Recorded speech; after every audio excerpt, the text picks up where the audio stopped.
दुर्वा। कितनी दुर्वा गणेश जी को समर्पित करी जाती है? मात्र 5।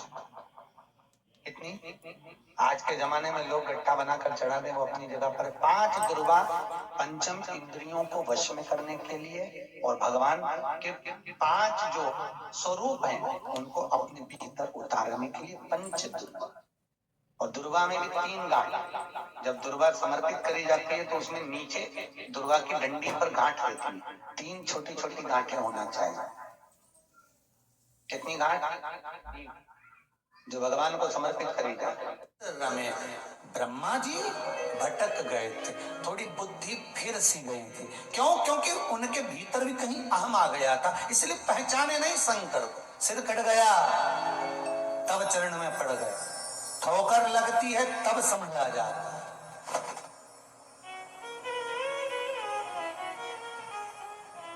तब समझे।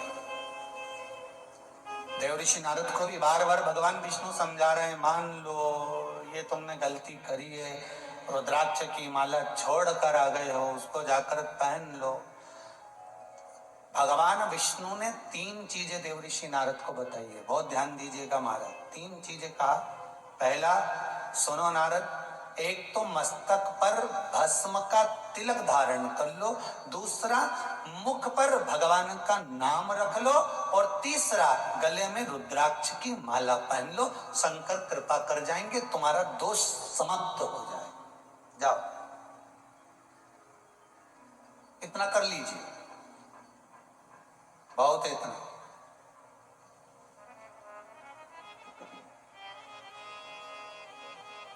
बस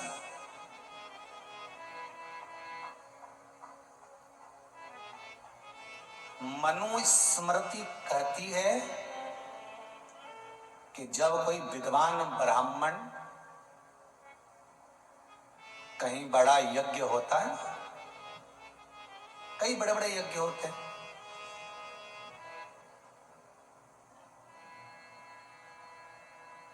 मनुस्मृति कहती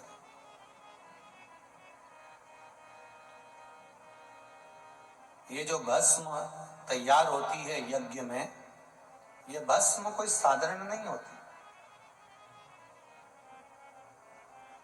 ये भस्म कोई साधारण नहीं है। मनुस्मृति कहती है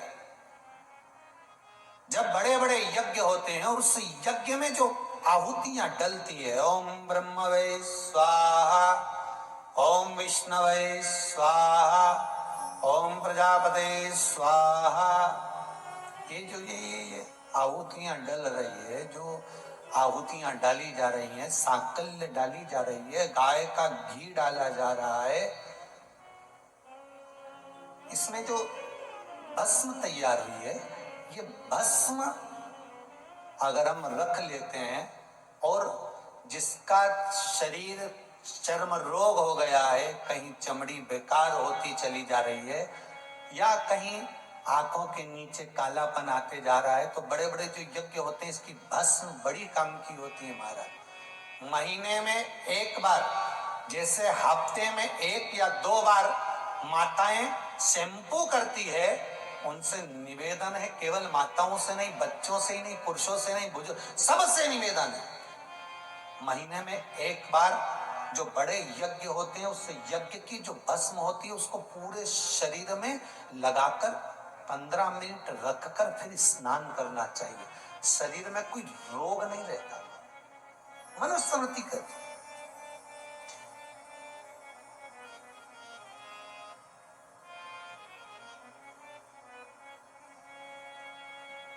सारे स्नानों में एक स्नान है भस्म स्नान। किस किस चीज की भस्म बनती है? शंकर को चढ़ती है, विश्वनाथ को चिता भस्म, उज्जैनी भोलेनाथ महाकाल राजा को चढ़ती है चिता भस्म। चिता भस्म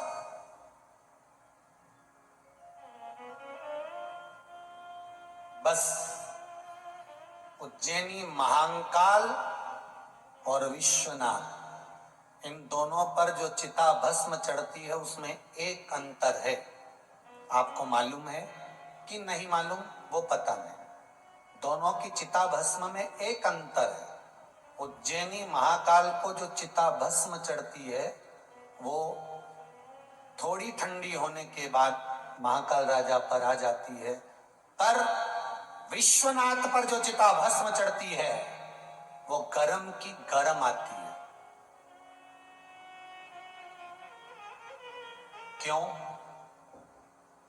काशी खंड कहता है स्कंद पुराण का, काशी खंड कहता है कि काशी में ऐसी कोई रात्रि नहीं जाती, ऐसा कोई दिन नहीं जाता जिस दिन मुर्दा नहीं जलता। शिव को गरम भस्म का मतलब होता है तेज भस्म। तेज मतलब का होता है कि थोड़ी ताती सी भस्म लाई जाती है, उसमें गंगा का जल का थोड़ा सा भाव छिटित किया जाता है, फिर वो भगवान शिव की साक्षी में पहुंचती है। चिताभस अंतर है, थोड़ा सा अंतर दोनों में। और बहुत अच्छे से समझिएगा भाई, कई लोग घर में अभिषेक करते हैं तो पंडित जी कहते हैं भस्म चढ़ाओ, तो वहां जो भस्म चढ़ती है वो थोड़ी सी चढ़ती है, पर कई लोग घर के अंदर भस्म आरती कर लेते हैं, वो दोष है, वो दोष है। घर के अंदर भस्म आरती नहीं होती। घर के अंदर आप अभिषेक में भस्म का स्नान कराओ, ये तो संसार मनुस्मृति कहती है मनुष्य को भी। यज्ञ अनुष्ठान में आदि जब बड़े बड़े कोई अनुष्ठान होते हैं, यज्ञ होते हैं, तो यज्ञ में जब जजमान को बिठाया जाता है तो उनको भस्म का स्नान कराया जाता है मनुस्मृति के हिसाब से, कर्मकांड विधि के अनुसार। बस पर संसारिक मनुष्य को चिता भस्म से थोड़ा सा भय लगता है, चिता भस्म से। पर आज सबसे बड़ा दुख का एक कारण और हो गया है, ये दुनिया में सब चीजें तो नकली चलती थी, लोग भस्म भी नकली चलाने लगे हैं। ना जाने कहां का पाउडर इकट्ठा कर कर पैकेट में पैक कर देते और कहते हैं लो वहां की है, तो लो ये वहां की है। नहीं नहीं नहीं, उसको पहचानो, ये सही है कि गलत है, उसको जाना जाए ये सही है कि गलत है। भस्म का एक स्वरूप, भस्म का एक आनंद, उसको पहचाना जाए।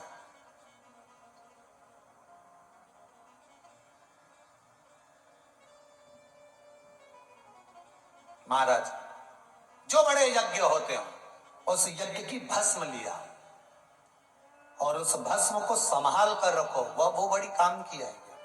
कहीं चर्म रोग हो गया, कोई रोग मिट नहीं रहा, बहुत तकलीफ आ गई है, रोग समाप्ति नहीं हो रहा है। एक गया, दूसरा गया, दूसरा रोग गया, तीसरा गया, तीसरा गया, चौथा आ गया, चौथा गया, पांचवा आ गया।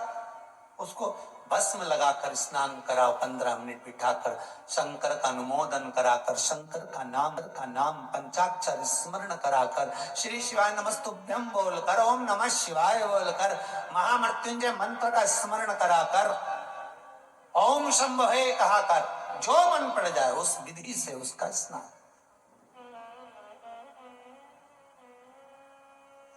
भस्म भी कई लोग नकली लिया है भारत पाकिट में।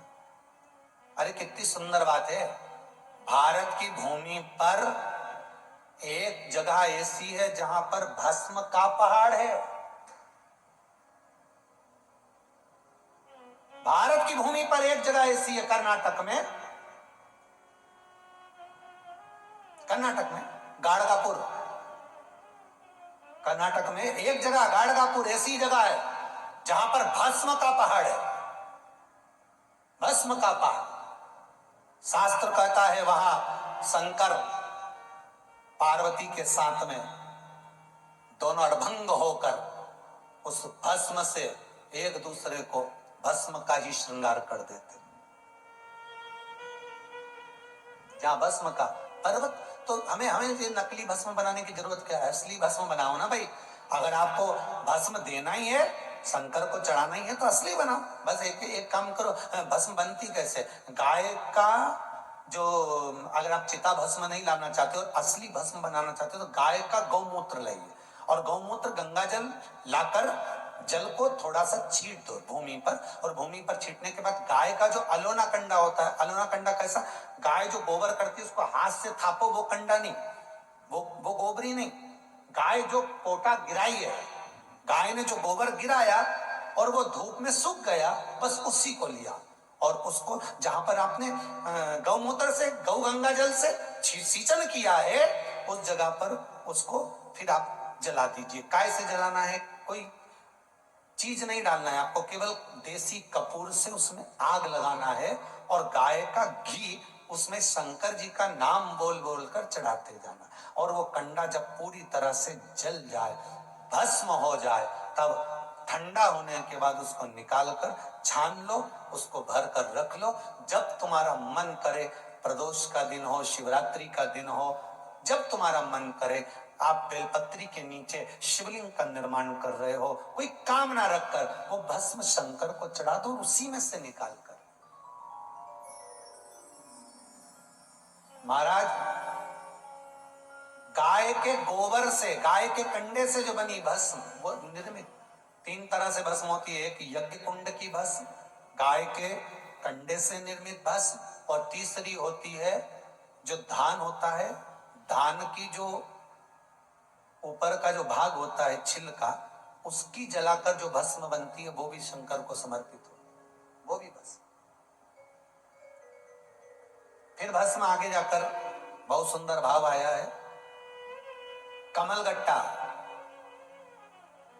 जिस व्यक्ति को लीवर या किडनी में तकलीफ रहती है, उसको कमलगट्टा, बीला, बेले का फल, इसको जलाकर, इसकी राख तैयार कर कर, उसको पीस कर, कपड़े से छान कर, उसकी भस्म तैयार करी जाती है।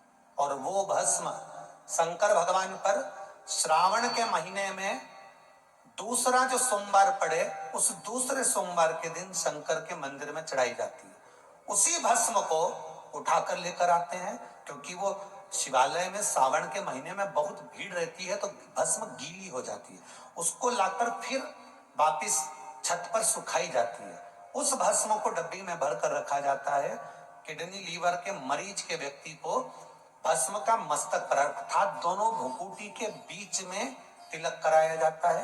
ये कंठ के नीचे जो खड्डा होता है, यहाँ पर तिलक लगाया जाता है भस्म का, और वक्षस्थल, छाती पर उस भस्म का तिलक लगाया जाता है। नारी को केवल कंठ, मस्तक, भस्म का तिलक लगाकर, साथ में उस भस्म को, जिस भोजन को हम ग्रहण कर रहे हैं, जैसे औषधि लेते हैं, एक जरासी टेबलेट के बराबर, जरासी औषधि के बराबर, उस भस्म को जिह्वा पर रखा भी जाता, पाया भी जाता, उसके बाद भोजन ग्रहण करा जाता है। किडनी लीवर के जितने मरीज हैं, इनको कभी डायलिसिस की जरूरत ही नहीं पड़ती है,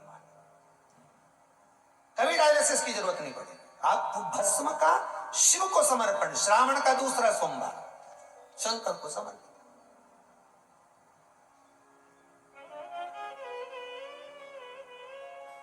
एक होती है मोती की भस्म, प्लास्टिक का मोती नहीं, मोती प्लास्टिक का नहीं होना चाहिए।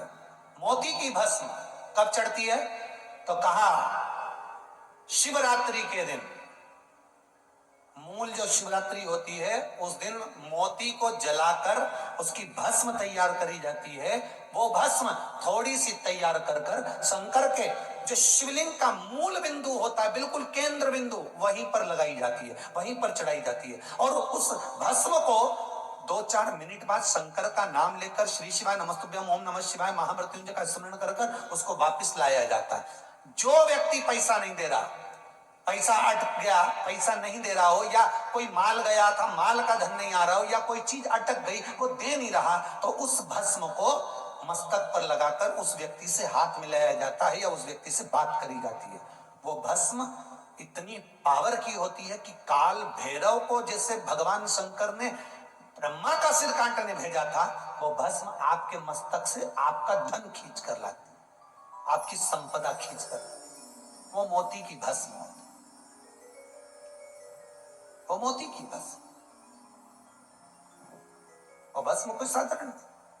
फिर आगे भस्म का वर्णन किया महाराज, कहा किसी तीर्थ में बैठकर, किसी तीर्थ में बैठकर आप भगवान शंकर का अनुमोदन कर कर कुछ आहुतियां शिव के नाम की जब देते हैं, वहां जो भस्म तैयार होती है, वो भस्म कैंसर का जो मरीज होता है महाराज, उस मरीज को 12 तिलक जो लगाए जाते हैं, उस तिलक से कैंसर रोग से निजात मिलती है, निवारण होता है। उसका स्मरण मात्र 12 तिलक ही मूल है। 12 तिलक। ये भस्म साधारण का महाराज 3 जगह पर भस्म को जरूर लगाएं। भगवान विष्णु देव ऋषि नारद से कह रहा है 3 जगह। पहला मस्तक, भुकुटियों के बीच में आज्ञा चक्र होता है। यहां पर जब भस्म का तिलक लगाया जाता है तो व्यक्ति कभी धोखा नहीं खा सकता, कभी भटक नहीं सकता, मार्ग निश्चित कर लेता है। आज्ञा चक्र, गले के नीचे जो खड्डा होता है उस जगह पर विशुद्धि चक्र होता है। शिव महापुराण की कथा करिए, यहां विशुद्धि चक्र है। शरीर को फाड़ोगे तो कोई चक्र नहीं मिलना, पर केंद्र बिंदु विशुद्धि चक्र का होता है। यहां पर जो भस्म लगाई जाती है, अगर मान लो हमें कोई औषधि की जगह विष भी दे दे तो वो अमृत बन जाता है। तो यहां विशुद्धि चक्र है जहां भस्म लगे। तीसरा वक्षस्थल, जहां पर अनाहत चक्र होता है। यह चक्र कैसा चक्र है?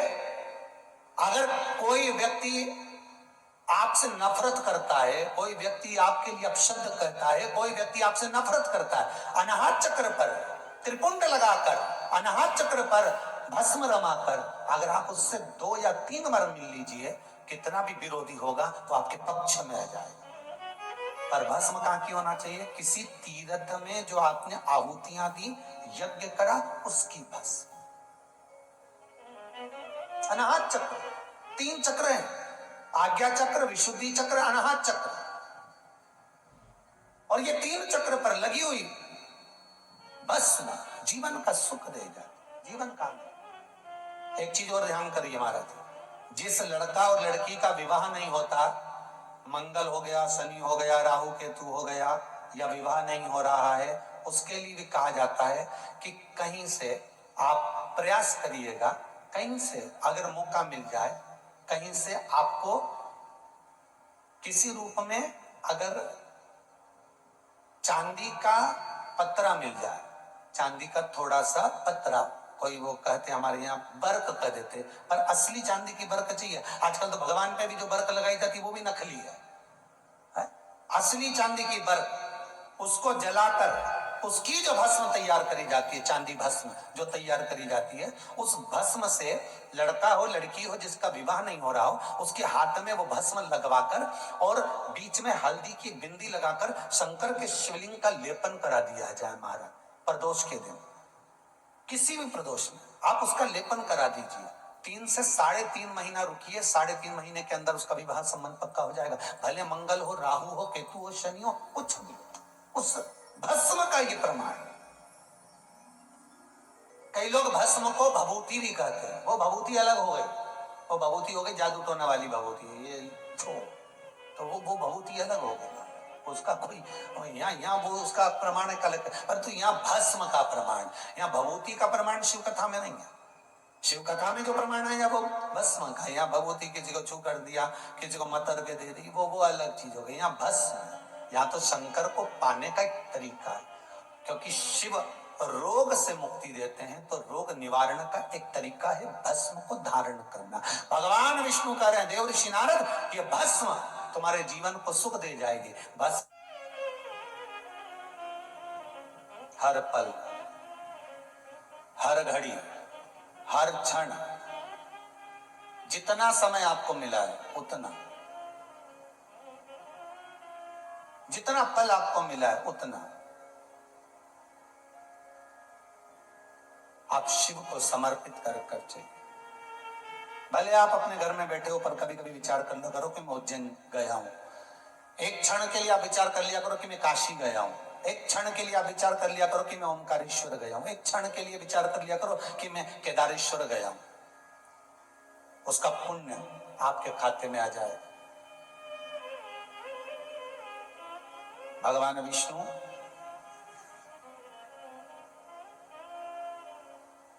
देवऋषि नारद से कह रहे हैं, नारद तुमने गलती करी है कि तुम रुद्राक्ष का अपमान कर कर मेरे पास में आए। शंकर का अपमान कर कर अगर कोई भगवान विष्णु का भजन करता है तो भगवान विष्णु उसको स्वीकार नहीं करते।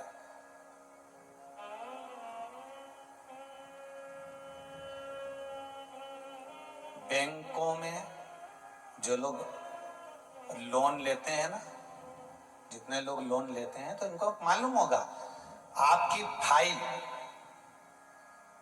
पूरे भारत की भूमि पर, पूरे मध्य प्रदेश हो चाहे जिस प्रदेश में आप रहते हो, जिस जगह पर आप रहते हो, अगर किसी भी बैंक से आपने लोन ले रखा है और वो लोन आपने नहीं चुकाया, आप नहीं दे पाए, तो फिर वापिस आपको लोन मिलेगा क्या किसी भी बैंक से?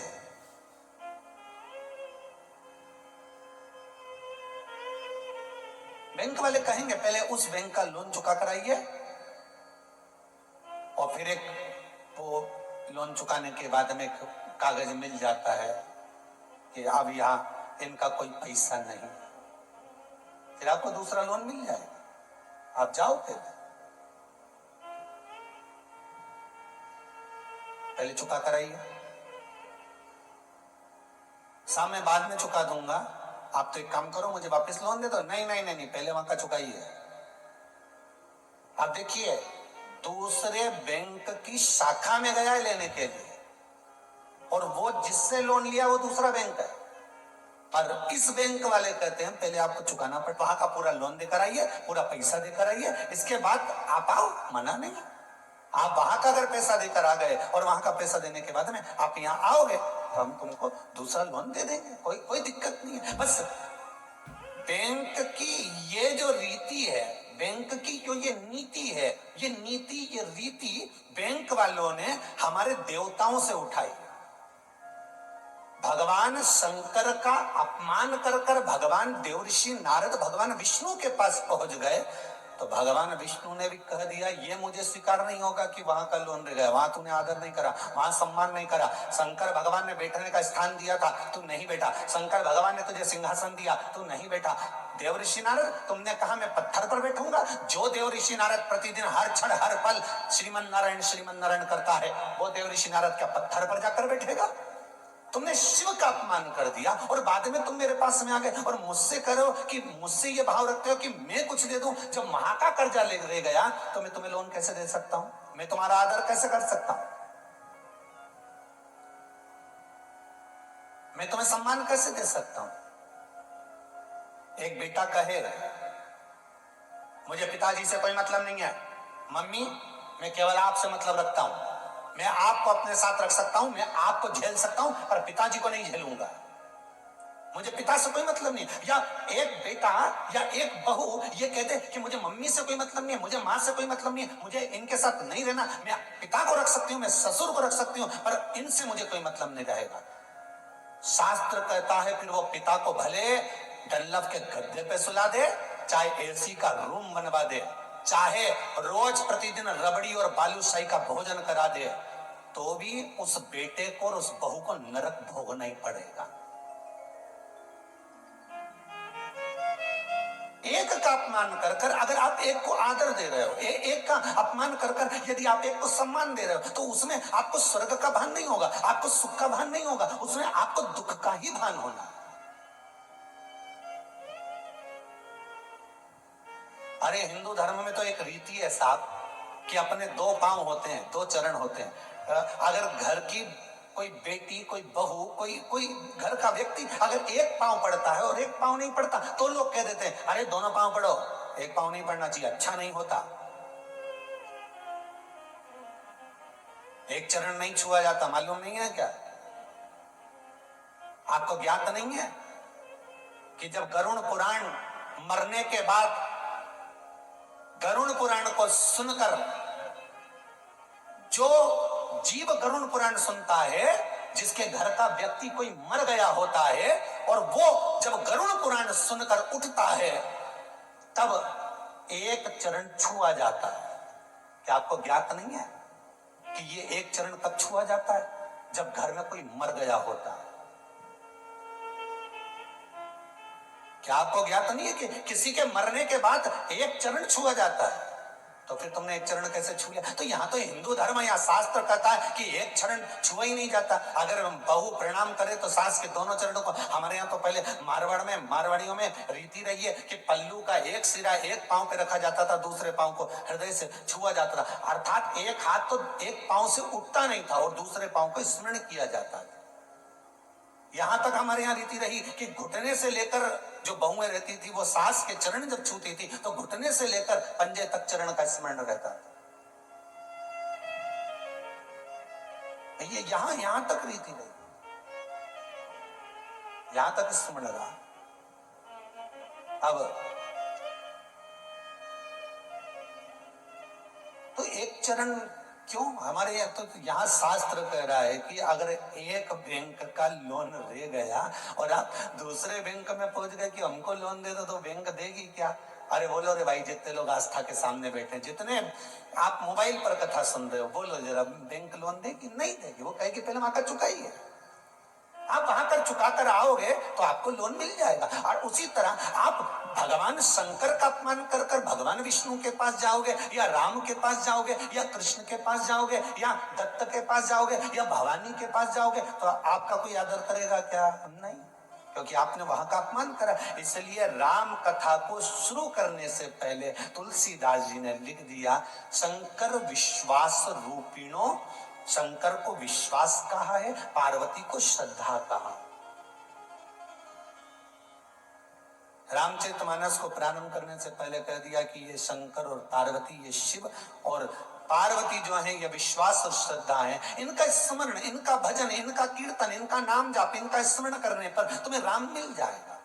जो शिव का विमुख है उसको राम नहीं मिल सकता। श्रीमद् भागवत में भी वर्णन आया, वेद व्यास जी लिखते हैं कि शंकर और पार्वती के चरित्र का जो स्मरण करते हैं उनको कृष्ण मिल जाता है, उनको कृष्ण प्राप्त हो जाता है, उनको मेरा ठाकुर मिल जाता है। चित्तवृत्ति में अगर एक बार शिव जुड़ गया, चलो और सहज भाषा में समझ लीजिए महाराज, जब संसार सागर में कुछ भी नहीं था, आज कथा में आएगा कि ब्रह्मा जी शिवलिंग की उत्पत्ति करेंगे, ब्रह्मा और विष्णु, कुछ भी नहीं था, तब एक शिव ही तो था।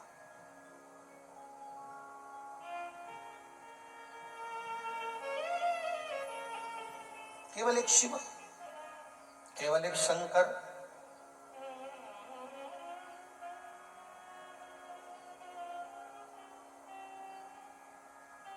उसके सिवाय है क्या? ब्रह्मदेव, भगवान विष्णु कह रहे हैं, देवऋषि नारद आपने एक गलती बड़ी भारी कर दी है, और वो गलती अगर आप स्वीकार लो तो आपको हो सकता है कि थोड़ा आपको कम कष्ट झेलना पड़े।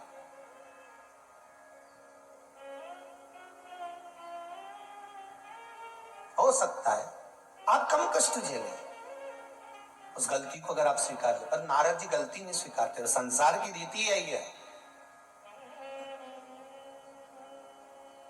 पूरे संसार की यही रीत है, गलती कोई स्वीकारने को तैयार नहीं कि साहब मेरे से गलती हो गई, मैंने ये गलत काम कर दिया, साहब मैंने ये गलत कर दिया, साहब मैंने ये गलत कर दिया। कोई स्वीकारते ही नहीं, बस उस गलती में भी अच्छा ही स्वीकारने का, बस मैंने जो करा वो अच्छा करा, पर वो गलत करा तो मैंने नहीं करा, ये तो साहब मैं काय को स्वीकार करूं कि मैंने करा या नहीं, मैंने करा ही नहीं, गलती कोई नहीं स्वीकार।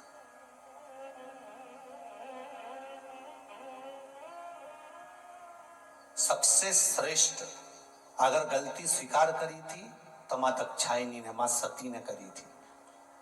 यज्ञ की अग्नि में सती माता कूद कर भस्म हो गई। शंकर भगवान ने कहा तुमने गलती करी है, सती कहती है मैंने गलती करी, मैं क्रोध में भूल गई थी कि मेरे पिता के घर में यज्ञ चल रहा है,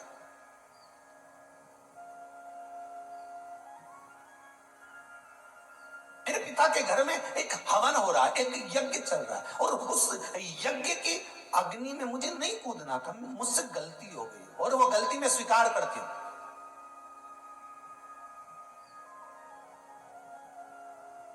वो गलती मैं स्वीकार करती हूँ कि मुझसे गलती हुई और मैं उस अग्नि में कूद गई।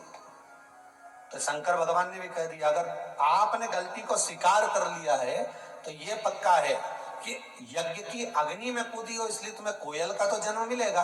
तुम एक जन्म कोयल का लोगी, पर कोयल के जन्म के बाद जब छूटोगी तो तुम्हें ये 84 लाख योनियां नहीं भोगना है, तुम्हें वापिस मेरे ये मनुष्य देह मिलेगा और तुम मेरी अर्धांगिनी बन जाओगी, मेरी पार्वती बनकर तुम मुझे प्राप्त हो जाओगी।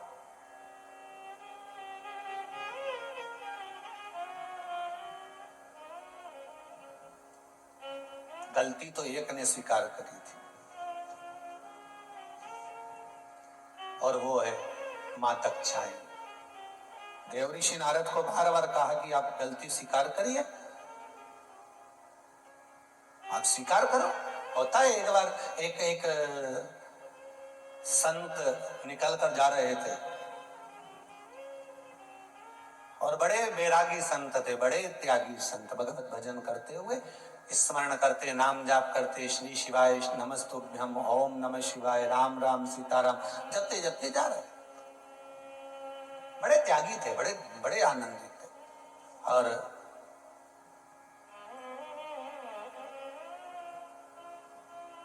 एक जगह पर वो चतुर्मास करने के लिए 4 महीना रुके। पहले जो संत होते थे वो 4 महीना चतुर्मास करने के लिए आते थे, और ईमानदारी से बोले तो ये लॉकडाउन ने आपका चतुर्मास अच्छे से करा दिया है।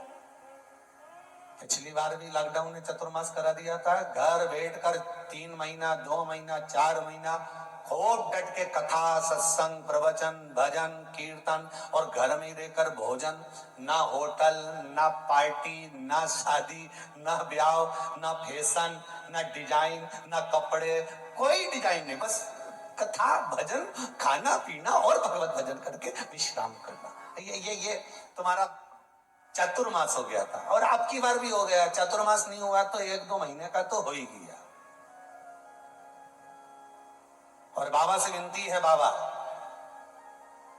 ये ऑनलाइन कथा तीसरी चल रही है और ऐसी कृपा कर दो कि धीरे धीरे धीरे धीरे ये कोरोना महामारी समाप्त होती चली जाए, ये वायरस समाप्त होता चले जाए और मेरा राष्ट्र, मेरा भारत और ये विश्व फिर आनंद में, एक पिंजरे में कैद चिड़िया और एक उड़ती हुई चिड़िया का जो आनंद है वो इस भारत की भूमि को फिर प्राप्त हो, कि वो फिर उड़े।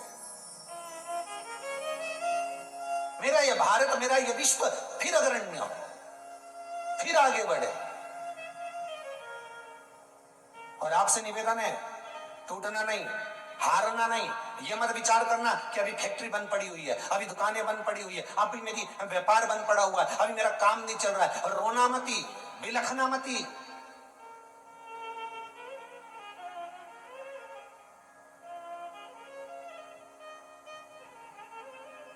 यदि एक माँ अपने बच्चे को घर में छोड़कर जाती है और किसी काम से चली जाती है, तो वो माँ जब वापिस आती है ना, अपने बच्चे को जब गोदी में उठाती है ना, तो जितना प्रेम उस समय पर करती माँ, उससे 1000 गुना ज्यादा प्रेम बच्चे को हृदय से लगाकर, छाती से लगाकर, स्तनपान कराकर, बच्चे को खिलौना देकर माँ एक आनंद में। और जब जाती है तो विचार कर करती है, मेरे घर में बच्चा है, मेरे घर में बेटा है, मेरे घर में बेटी है और जाना है मुझे तो कुछ लेकर जाऊंगी, उसको देना पड़ेगा, नहीं दूंगी तो रोएंगे। उसी तरह अगर भगवान ने हमसे 1 महीना, 2 महीना, 4 महीना, 1 साल, 6 महीना अगर काम बंद करवा दिया, फैक्ट्रियां बंद करवा दी, दुकान, व्यापार, व्यवसाय बंद करवा दिया, चिंता मत करना, उस परमात्मा ने तुम्हारे लिए कुछ अच्छा सोच कर रखा होगा। और जब वो गोदी में लेगा, जब वो चालू करेगा तो ऐसा धन बरसाएगा, ऐसी संपदा बरसाएगा, ऐसी सत्ता बरसाएगा कि कोई खिलौना तुम्हारे हाथ में दे देगा, कोई धन तुम्हारे हाथ में प्रदान कर देगा, कोई संपदा तुमको दे देगा। तुम चिंता मत करना, बस उस पर विश्वास रखना, उस पर भरोसा रखना। और वो शंकर, मेरा ओघड़दानी, मेरा त्रिकालदर्शी, मेरा कैलाशी, मेरा शंभु तुम्हारे सम्मुख में होगा, अगर विश्वास प्रबल होगा तो।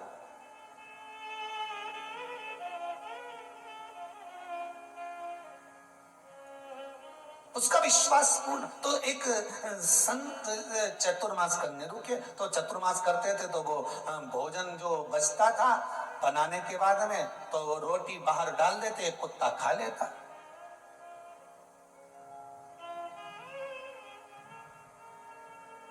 अब रोटी कुत्ता खाता। एक दिन संत ने देखा और उस कुत्ते को देखकर कहा, भाई सुन, ए, ए कुत्ता, ए स्वान, तू है बड़ा वफादार, बहुत वफादार है। मैं देख रहा हूं 4 महीने से तू यहीं पर पड़ा हुआ है, कोई जाता है तो भोगता, रात्रि को भोगता, और तू है बड़ा वफादार, पर तुझमें 3 गलतियां हैं। कौन बोला? संत बोला, साधु बोला। एक कुत्ता, ए स्वान, तुझमें 3 गलतियां। पहली, जब तू बाथरूम करता है तो दीवार पर करता है, भूमि पर नहीं करता। दूसरी, फकीरों को देखकर, भिखारियों को देखकर, मांगने वालों को देखकर उनके पीछे भौंकना चालू कर देता है। आपके भी मोहल्ले में तुमने देखा होगा कुत्ते को, कोई मांगने वाला आया, कोई भिखारी आया, कोई भिक्षुक आया, कोई आया फकीर, तो उसको भौंकना चालू कर देता है। और तीसरी तेरी गलती ये है कि पूरी रात तू सोने नहीं देता, रात भर भो भो करता, रात भर भोगता। तेरी सबसे बड़ी गलतियां बजे 3 है। तो संत ने कहा, तेरी गलती बड़ी बुरी है, तू है वफादार, बहुत अच्छा है, चौकीदारी करता है, सब कुछ करता है, पर तू ये 3 गलती तेरी बेकार। तो इतने में कुत्ते ने कहा, उस स्वान ने कहा संत से, गुरुदेव इन 3 गलतियों को मत देखो, मेरा कारण क्या है वो समझ लो। गुरुजी ने पूछा, क्या कारण है? तो दीवार पर गंदगी करता है, तो दीवार पर बाथरूम करता है, ये देखिए तेरी गलती है कि नहीं? वो कुत्ता बोलता है, मैं भूमि पर इसलिए नहीं करता कि ना जाने इस भूमि पर कौन साधु, कौन सन्यासी, कौन तपस्वी, कौन साधक, कौन उपासक आसन बिछाकर भगवान का भजन करता होगा, इसलिए मैं भूमि पर गंदगी नहीं करता, इसलिए मैं भूमि पर गंदगी नहीं करता।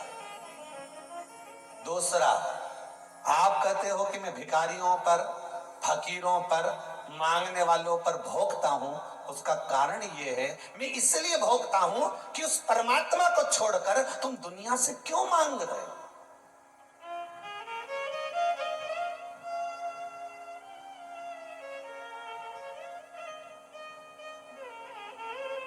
मैं वो भिखारी को देखकर क्यों भोगता हूं? उसका कारण कि तुम भगवान को छोड़कर, उस परमात्मा को छोड़कर, उस शंकर को छोड़कर, उस नारायण को छोड़कर, उस राम और कृष्ण को छोड़कर तुम दुनिया से क्यों मांग रहे हो? इसलिए मैं भिखारियों के पीछे लग जाता हूं, इसलिए मैं फकीरों के पीछे दौड़ दौड़ कर भोगता हूं कि इनके आगे क्यों हाथ फैला रहा है, उसके आगे फैला।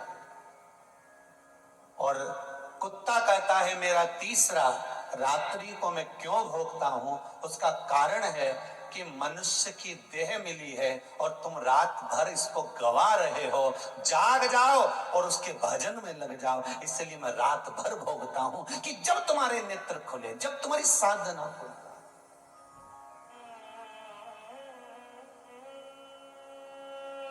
रात भर भगवान का भजन करते ब्रह्म मुहूर्त तक, फिर ब्रह्म मुहूर्त में स्नान आदि करने के बाद थोड़ा सा विश्राम कर लेते, फिर जाकर फिर भजन कर लेते। प्रति 9 दिन तक एक ही क्रम।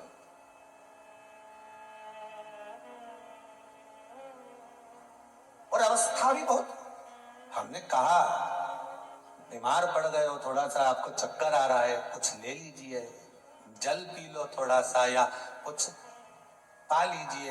बस एक समय चाय लेते थे और एक समय पानी लेते थे, उसके सिवा कुछ, पूरे 9 दिन। और अवस्था होगी लगभग लगभग 80-85। आप ले लीजिए। नहीं नहीं नहीं,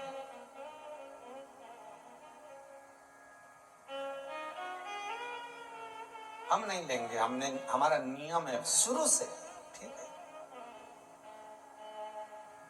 बाबा से विनती करी, बाबा अब आप ही कुछ कृपा कर सकते हैं। बाबा ने कृपा करी, कुछ बल आपके भजन का इतना हो जाता है कि परमात्मा स्वतः कृपा कर देता है, कुछ बल।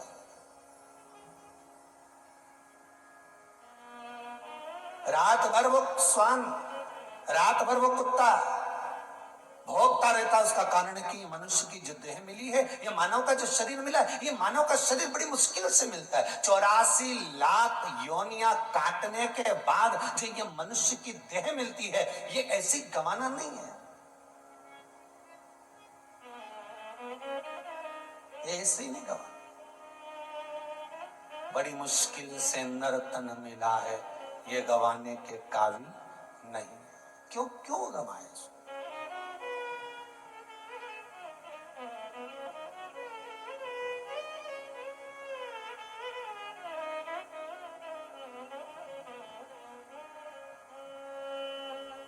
भगवान की भक्ति कि भज भोला भंडारी रे पगले, भज भोला भंडारी।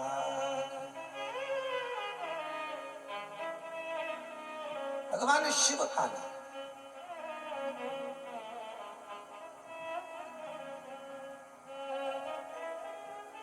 तन पिंजरे को छोड़ कहीं ना, तन पिंजरे को छोड़ कहीं ना, उड़ जाए ना प्राण परिंदा रे।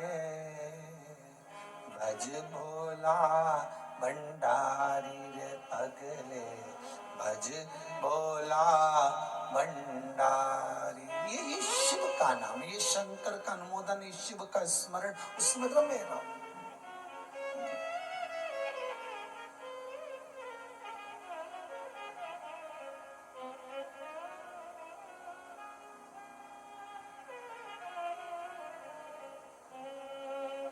भगवान शिव, उसकी भक्ति। एक तो तेरी काशी प्यारी,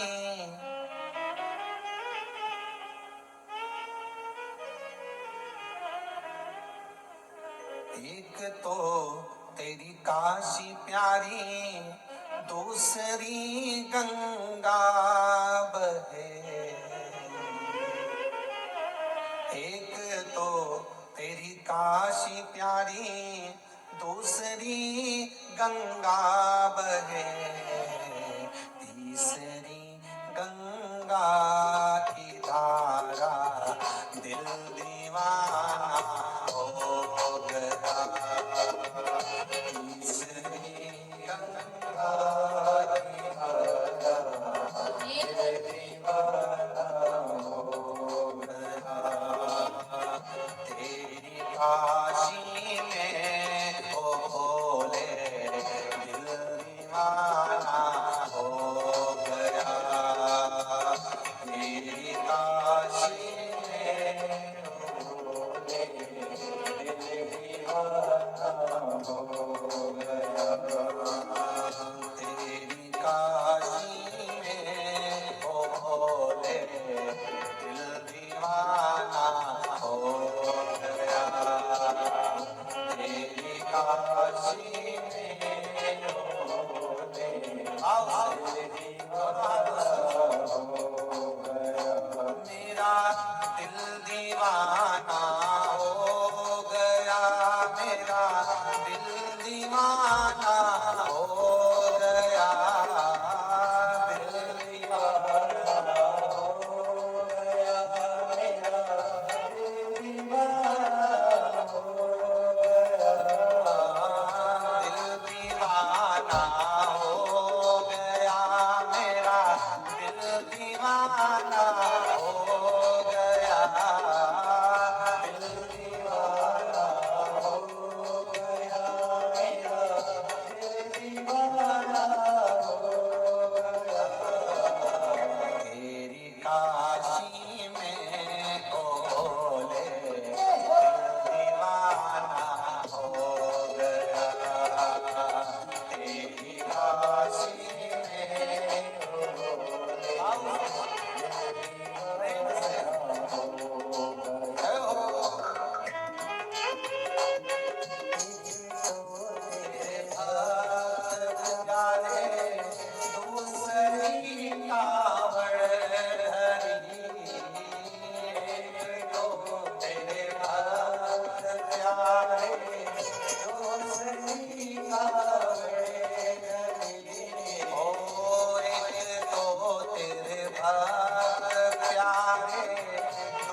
दीवाना हो गया, दिल दीवाना हो गया मेरा, दिल दीवाना हो गया, दिल दीवाना हो गया मेरा, दिल दीवाना हो गया, दिल दीवाना हो गया मेरा, दिल दीवाना हो गया।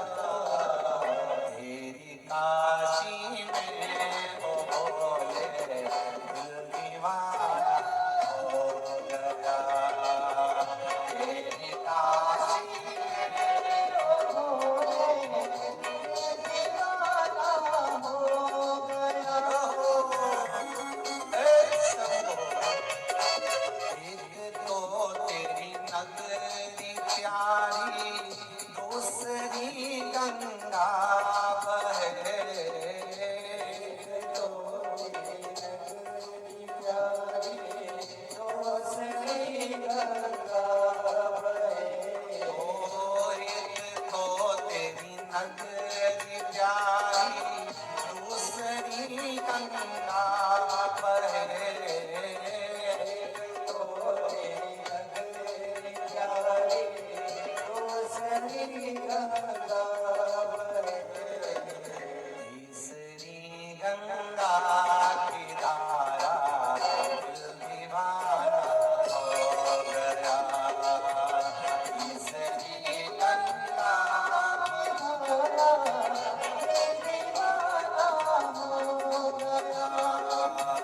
तेरी काशी में वो भोले दिल दीवाना हो गया, तेरी काशी में वो भोले दिल दीवाना हो गया, दिल दीवाना हो गया मेरा, दिल दीवाना हो गया, दिल दीवाना हो गया मेरा, दिल दीवाना हो गया, दिल दीवाना हो गया मेरा, दिल दीवाना हो गया, दिल दीवाना हो गया मेरा, दिल दीवाना हो गया। तेरी काशी में ओ भोले दिल दीवाना हो गया, तेरी काशी में ओ भोले दिल दीवाना हो गया, तेरी काशी में ओ भोले दिल दीवाना हो गया, तेरी काशी में ओ भोले दिल दीवाना हो गया। भगवान शिव की कथा करती है, शंकर ओघड़ी की कथा कह रही है कि चित्त वृत्ति में आपके अगर मन से भी आपने शंकर को रिझा लिया तो शंकर आपका हो गया। कली काल में, इस कलयुग के अंदर आप शंकर की मानसिक पूजा भी कर रहे हो तो भी शिव स्वीकार कर रहा है। भगवान शंकर उसको स्वीकार कर, आप मन से भी कर।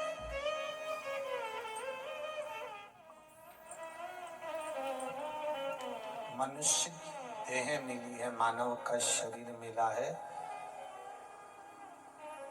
संत से कुत्ता कह रहा है, श्वान कह रहा है कि आपको मैं रात भर जगाता हूं कि जाग जाओ, ये शरीर मिला है, बड़ी मुश्किल से मिला,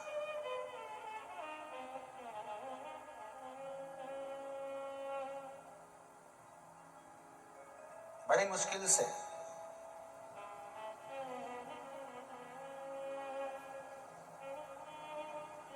बस पहचानने के नेत्र चाहिए। एक छोरे ने छोरी से कहा कि तू तो मेरे दिल में रहती है, हृदय में रहती है।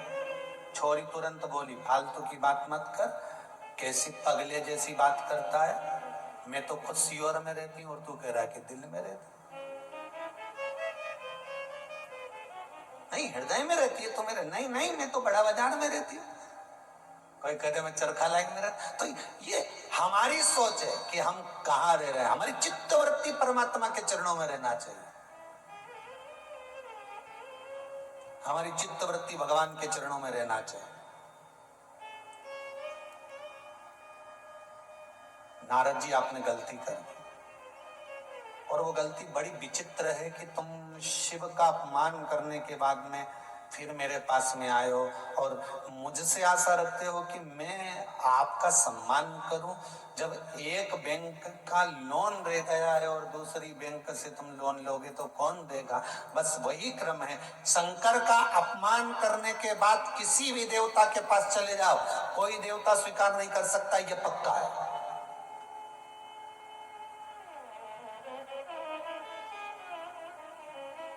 शिव का अपमान अगर कर दिया है उसके बाद तुम्हारा कहीं ठिकाना नहीं पड़ेगा, कहीं ठोर नहीं, कहीं ठिकाना।